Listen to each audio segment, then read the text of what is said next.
Channel का परिचय। नमस्ते दोस्तों, गोलू राज अद्भुत कहानी में आपका स्वागत है। हम आपके लिए लेकर आते हैं जीवन के अनमोल सबक, प्रेरणा और गहरी भावनाओं से भरी वो अद्भुत कहानियां जो आपके दिल को छू लेंगी और आपको जीवन में आगे बढ़ने की हिम्मत देंगी। आज हम गोलू राज अद्भुत कहानी के मंच से जो कहानी सुनने जा रहे हैं वो एक ऐसे ही नौजवान की है जिसने गरीबी और संघर्ष की आग में तपकर अपने और अपनी माँ के लिए एक बेहतर जिंदगी बनाई। हमारे साथ बने रहें और इस खूबसूरत और भावुक सफर का आनंद लें। कहानी के बारे में। कहानी का नाम है माँ की दुआ, जहां राहें खत्म वहां शुरुआत। ये कहानी है रहीम की, एक ऐसा लड़का जिसकी जेब खाली थी मगर आंखों में बड़ा सपना था। गांव की तंगहाली और माँ की बीमारी ने उसे शहर की तरफ मजबूर किया। शहर की तेज रफ्तार जिंदगी में उसने ठोकरें खाई, भूखा रहा पर कभी अपनी मेहनत और सच्चाई से समझौता नहीं किया। ये कहानी हमें सिखाती है कि जीवन की सबसे बड़ी पूंजी न पैसा है और न किस्मत, बल्कि आपके अपनों का आशीर्वाद है। माँ की दुआ, जहां राहें खत्म वहां शुरुआत। एक छोटे से धूल भरे गांव में जहां पगडंडियां खेतों तक जाती थीं, रहीम नाम का एक लड़का रहता था। उसका बचपन गरीबी की गहरी छाया में गुजरा था। उसके बदन पर फटे पुराने कपड़े थे मगर उसका दिल दया, स्नेह और दृढ़ संकल्प से भरा हुआ था। सबसे बड़ी चिंता थी उसकी माँ, जो बूढ़ी, कमजोर और बीमारी से जूझती हुई थी। उनकी सांसें अक्सर भारी हो जाती थी, लेकिन जब भी रहीम उन्हें देखता उनके चेहरे पर एक ऐसी अलौकिक मुस्कान पाता जो झोपड़ी के अंधेरे को भी रोशनी से भर देती थी। वो मुस्कान रहीम को जीने की ताकत देती थी। हर सुबह जब सूरज अपनी पहली किरणें गांव के खेतों पर डालता, रहीम अपनी पीठ पर मजदूरी का बोझ उठाने के लिए निकलता। माँ उसे दरवाजे तक छोड़ने आती थी। माँ अपनी पतली कांपती हुई उंगलियों से रहीम के माथे को छूती और कहती, बेटा, खुदा तेरा साथ दे, तेरे कदम कभी न डगमगाएं, दुनिया की कोई मुसीबत तुझे अपनी राह से भटका न पाए। वो ये कहकर आसमान की तरफ हाथ उठाकर गहरी आंखें बंद करके दुआ करती थी। रहीम जानता था कि ये दुआ सिर्फ कुछ शब्द नहीं है, ये उनकी जिंदगी की सबसे बड़ी ढाल है। सारा दिन हाड़ तोड़ मेहनत के बाद भी जो पैसा मिलता वो या तो माँ की दवा में लग जाता या फिर 2 वक्त की सूखी रोटी में। अक्सर ऐसा होता कि माँ उसे खाना खिलाकर खुद पानी पीकर सो जाती थी। रहीम भी माँ को सोता देखकर खाली पेट बिस्तर पर लेट जाता, मगर सुकून इस बात का था कि माँ मुस्कुरा रही थी। रहीम के सीने में एक आग थी, अपनी माँ के इलाज की आग, उन्हें सम्मान से जिंदगी देने की आग। एक दिन गांव के वैद्य ने साफ कह दिया था, रहीम, तुम्हारी माँ को अच्छी देखभाल और महंगी दवाइयों की जरूरत है। गांव में रहकर ये इलाज संभव नहीं। उसने रात भर जागकर आसमां के तारों को देखा और अगले दिन सुबह उसने अपनी माँ के पास बैठकर एक बड़ा फैसला सुनाया। उसने नम आंखों से कहा, अम्मी, अब मुझे गांव छोड़कर शहर जाना होगा। गांव में मेरी मेहनत का कोई मोल नहीं। मुझे कुछ बड़ा करना है, इतना बड़ा कि मैं आपको दुनिया की हर खुशी दे सकूं। मैं वापस आऊंगा और जब आऊंगा तो आपके लिए नया घर, नई दवा और ढेर सारी खुशियां लेकर आऊंगा। माँ ने अपने बेटे के आंसुओं को पोंछा। उनकी आवाज में उदासी थी पर विश्वास उससे कहीं ज्यादा था। उन्होंने कहा, जाओ बेटा, मुझे मालूम है मेरी दुआ और तेरी मेहनत कभी खाली नहीं जाएगी, लेकिन याद रखना, शहर की चमक दमक में अपनी सच्चाई और ईमानदारी को मत खोना। यही तेरी सबसे बड़ी दौलत है। रहीम ने अपनी पुरानी पोटली उठाई और गांव की धूल को माथे से लगाकर शहर की ओर चल पड़ा।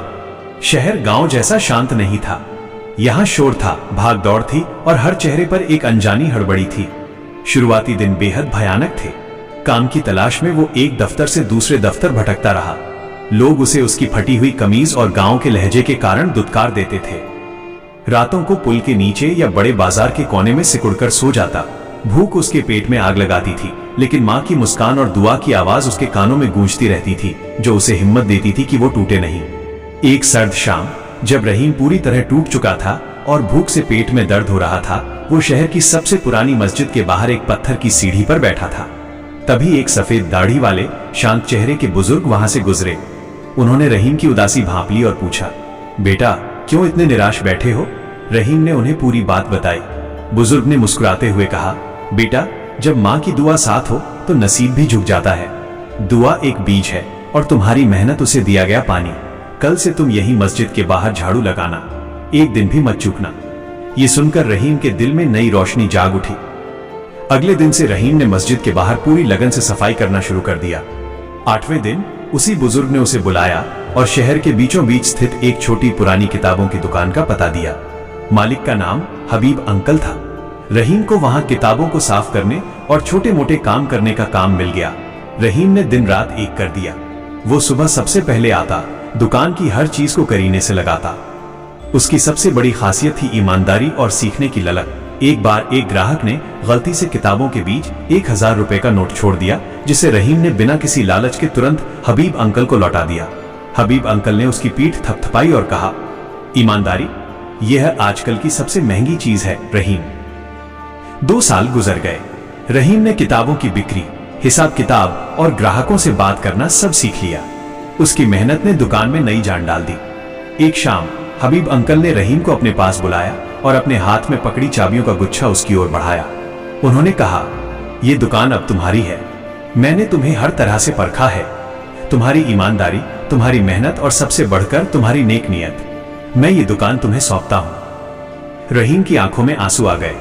उसे याद आया मां की दुआ, खुदा तेरा साथ दे, तेरे कदम कभी न डगमगाएं। कई महीने बाद रहीम अपने गांव की पगडंडी पर चल रहा था। उसके हाथ में ब्रीफकेस था जिसमें दुकान की चाबियां और मां के इलाज के लिए जरूरी पैसे थे। जैसे ही उसने अपनी झोपड़ी की पुरानी दहलीज पर कदम रखा, मां को आसमान की तरफ देखते हुए पाया। मां ने रहीम को देखकर आवाज दी, रहीम, मेरा बेटा। रहीम दौड़ा और मां के पैरों पर गिर गया। उसने सबसे पहले डॉक्टर को गांव बुलाया, मां का अच्छे से इलाज करवाया और उन्हें महंगी दवाइयां दिलवाईं। एक शाम जब मां थोड़ी स्वस्थ थी, रहीम ने उन्हें अपनी नई दुकान की चाबियां दिखाई और कहा, अम्मी देखिए, आपकी दुआ ने मेरा नसीब बदल दिया।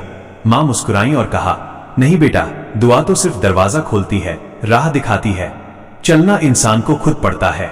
अगर तुम शहर जाकर आलस करते, बेईमानी करते, तो मेरी दुआ भी कुछ नहीं कर पाती। तूने मेहनत की, तूने अपनी ईमानदारी को संभाले रखा, खुदा ने तेरी उसी मेहनत और सच्चाई की सुन ली। रहीम ने उस दिन जिंदगी का सबसे बड़ा सच जान लिया। मां की दुआ कोई जादू नहीं होती, यह एक रूहानी ताकत होती है, एक अदृश्य सहारा जो इंसान को अपनी मुश्किलों में हारने नहीं देता।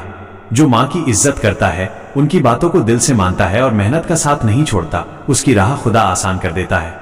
गोलू राज अद्भुत कहानी के सभी श्रोताओं के लिए यह सबक है, मां की दुआ इंसान की सबसे बड़ी दौलत और सबसे बड़ी ढाल है। आपकी गोलू राज अद्भुत कहानी अब पूरी तरह से तैयार है। क्या आप चाहते हैं कि मैं इसे ऑडियो रिकॉर्डिंग के लिए और ज्यादा सरल और बोलचाल की भाषा में बदल दूं?